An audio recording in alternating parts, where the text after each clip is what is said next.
Bismillahirrahmanirrahim. Assalamualaikum warahmatullahi wabarakatuh. Alhamdulillah wassalatu wassalamu ala Rasulillah wa ala alihi wa sahbihi wa man tabi'ahum bi ihsanin ila yaumil qiyamah, amma ba'd.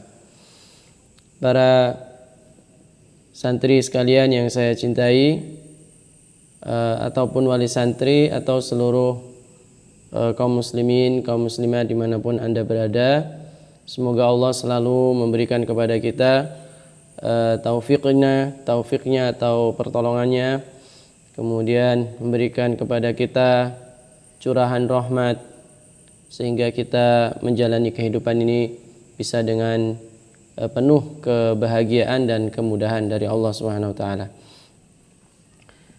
Dalam kesempatan ini saya akan sampaikan materi KBM online untuk santri ya secara khususnya, dan bisa juga untuk seluruh kaum muslimin dan muslimat dimanapun berada.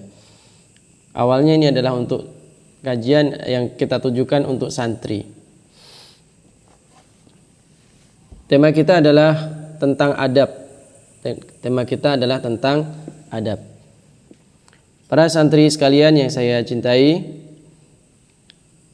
Al-Quran yang kita baca, kitab suci dari Allah Subhanahu wa taala yang selalu kita baca, firman Allah Subhanahu wa taala ini mengajarkan kepada kita untuk beradab. Jadi Al-Qur'an ini penuh dengan ajaran-ajaran yang isinya adalah supaya kita beradab, beretika dan beradab. Contoh kita pertama adalah beradab kepada Allah Subhanahu wa taala. Allah berfirman dalam Al-Qur'an surah Al-A'raf ayat 55, Allah berfirman, A'udzu billahi minasyaitonir rajim. Ud'u rabbakum tadarruan wa khufyah innahu la yuhibbul mu'tadin. Ud'u rabbakum tadarruan wa khufyah. Berdoalah, memohonlah kepada rabbakum, kepada Allah Rabb kalian, tadarruan wa khufyah, dengan tadarru', dengan merendahkan diri di hadapan Allah, merendahkan hati, merendahkan diri di hadapan Allah Subhanahu wa taala. Dengan tadarru' wa khufyah, dan dengan khufyah dengan cara lirih, tidak kencang-kencang, tidak dengan suara yang keras, tapi khufyah. Innahu la yuhibbul mu'tadin. Sesungguhnya Allah tidak menyukai orang-orang yang melampaui batas. Ini adalah adab ketika berdoa, adab kepada Allah. Kalau berdoa, memohon kepada Allah, minta sesuatu kepada Allah, ya hendaknya tadarru'an wa khufyah ya.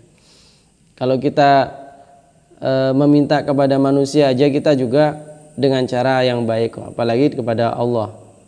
Jadi kalau misalkan kepada manusia sendiri, orang minta utangan atau minta bantuan, saya dikasih dong, gitu, datang-datang langsung gitu, itu kan namanya nggak beradab. Bagaimana dengan Allah Subhanahu wa taala? Kepada Allah tentunya beradab, tadarru'an wa khufyah, dengan datang dengan tadarru', dengan orang Jawa bilang DP.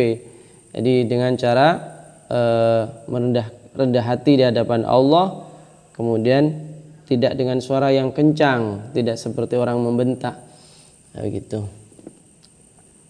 Kemudian Al-Quran juga mengajarkan kita adab kepada Rasulullah SAW.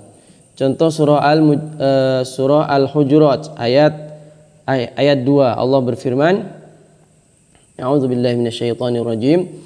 Ya ayyuhalladzina amanu la tarfa'u aswatakum fawqa sawtin nabiy wa la tajharu lahu bil qawli kajahri ba'dikum li ba'din an tahbata a'malukum wa antum la tash'urun. Allah berfirman, ya ayyuhalladzina amanu, wahai orang-orang yang beriman, la tarfa'u aswatakum, janganlah kau tinggikan suara kalian, fauqa sautin nabi, suaranya jangan sampai lebih tinggi daripada suaranya Nabi. Wala tajharu lahu bil qaul, jangan sampai kau mengencangkan suara di hadapan Rasulullah sallallahu alaihi wasallam, kajahri ba'dikum ba'dha, sebagaimana kalian berbicara kencang kepada sesama. Ya. Kalau kalian tidak beradab seperti itu, Allah murka, an tahbatu amalukum wa antum la tash'urun. Amal kalian akan hancur, an tahbatu amalukum wa antum la tash'urun, dan kalian tidak merasa itu. Ini adab kepada Rasulullah. Jadi Al-Quran mengajarkan adab kepada Allah, adab kepada Rasulnya. Di hadapan Rasulullah tidak boleh kita berbicara suara dengan tinggi, ya, suaranya lebih tinggi dari suara Rasulullah, berbicara kepada Rasulullah suaranya tinggi, atau ada Rasulullah kemudian dia suaranya tinggi. Jadi kalau orang kita mengatakan berbeki, apa namanya, ini orang berisik amat, ganggu Rasulullah SAW. Ini ketika Rasulullah masih hidup. Bahkan para ulama mengatakan juga ketika beliau sudah dikebumikan, kita bisa dengar langsung ceramah-ceramah dari para masyayikh di Masjid Nabawi. Hendaknya kita juga, beliau mengatakan, hendaknya kita juga berkata yang pelan di Masjid Nabawi, nggak boleh suara kencang-kencang, nggak beradab kepada Rasulullah Sallallahu Alaihi Wasallam. Inilah ajaran adab. Ya. Kemudian Al-Quran juga mengajarkan kita adab kepada orang tua. Ya, ini banyak sekali contohnya.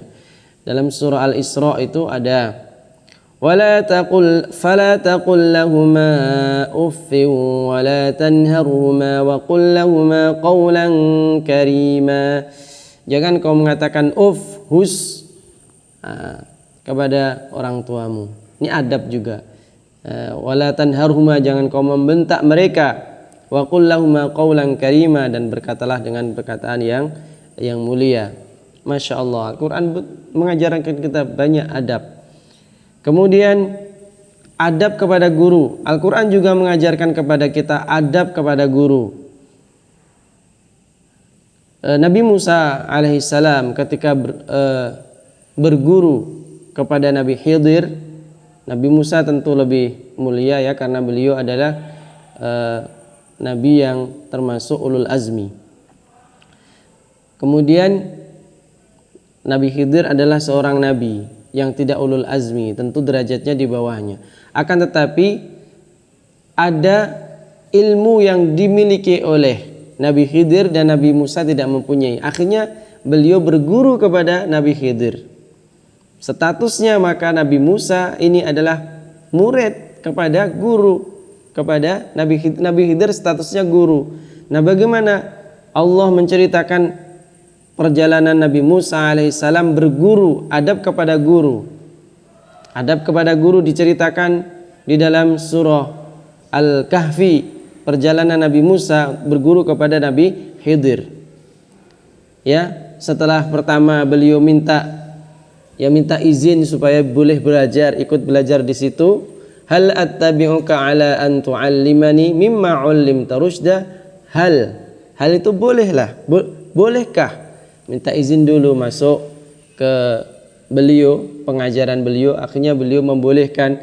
Setelah adabnya adalah minta izin, habis itu setelah diizinkan, di antaranya adabnya adalah tidak interupsi, ya, tidak suka protes, tidak suka.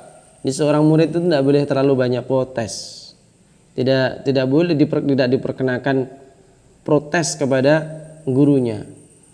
Bertanya pun hendaknya pada waktunya. Ya. Nabi Khidir mengatakan, qala fa in ittaba'tani fala tas'alni 'an syai'in hatta uhditsa laka minhu dzikra. Qala fa in ittaba'tani, kalau kamu ikut saya, ikut pengajaran saya, fala tas'alni, jangan kau banyak protes, jangan kau interupsi, jangan kau ngeyel istilahnya. Fala tas'alni an syai'in hatta uhditsa laka minhu dzikra, tapi tunggu sabar, nanti akan kami jelaskan sampai selesai clear. Nanti kalau sudah selesai pelajaran, udah semua clear, masih ada yang ganjal, baru tanya pun dengan cara yang baik, kan begitu. Jadi ini ada adab kepada guru. Dan kemudian ada masih banyak lagi adab-adab dalam Al-Quran ini. Adab masuk masjid, ya. Ya bani Adam khudhu zinatakum inda kulli masjidin wa kulu washrabu wa la tusrifu innahu la yuhibbul musrifin. Kalau kamu masuk, wahai anak Adam, kalau kamu masuk masjid untuk sholat dan seterusnya, maka berpakaian yang sopan. Jangan pakaian yang kelihatan pantatnya, misalkan kalau sujud kelihatan pantatnya, ini enggak sopan. Ini adab semua. Jadi Al-Quran ini maliun, penuh dengan ajaran-ajaran tentang adab. Ada adab bergaul dengan sesama, ada adab majlis, ada adab makan minum pun juga ada, dan seterusnya masih banyak. Nah, maksud kami adalah seorang santri Harun Asy-Syafi'i harus punya adab. Ketika belajar dia beradab, dan nanti diterapkan ketika proses belajar, dan bahkan ketika keluar dari sudah selesai dari pondok, dia tetap beradab. Maka Al-Quran tidak hanya sekedar dibaca, adab-adab yang diajarkan dalam Al-Quran ia jalankan dengan sebaik-baiknya. Nanti kita akan jelaskan tentang adab membaca Al-Quran, adab kita ketika setoran hafalan Al-Quran, kemudian dan adab-adab yang lain. Untuk pertama, untuk sebagai pembukaan pelajaran adab, saya kira cukup sampai sekian, ya. Semoga bermanfaat. Jadilah santri yang beradab, adab kepada Allah, kepada Rasulnya, adab kepada guru, adab kepada orang tua, adab kepada sesama santri yang lebih tua atau yang lebih senior atau yang sesamanya, adab kepada kepada pengurus, dan juga semuanya. Hendaknya kita beretika, beradab yang baik. Saya kira itu. Wabillahi taufiq wal hidayah. Aqulu qouli hadza wa astaghfirullah li wa lakum innahu wal ghafurur rahim. Assalamualaikum warahmatullahi wabarakatuh.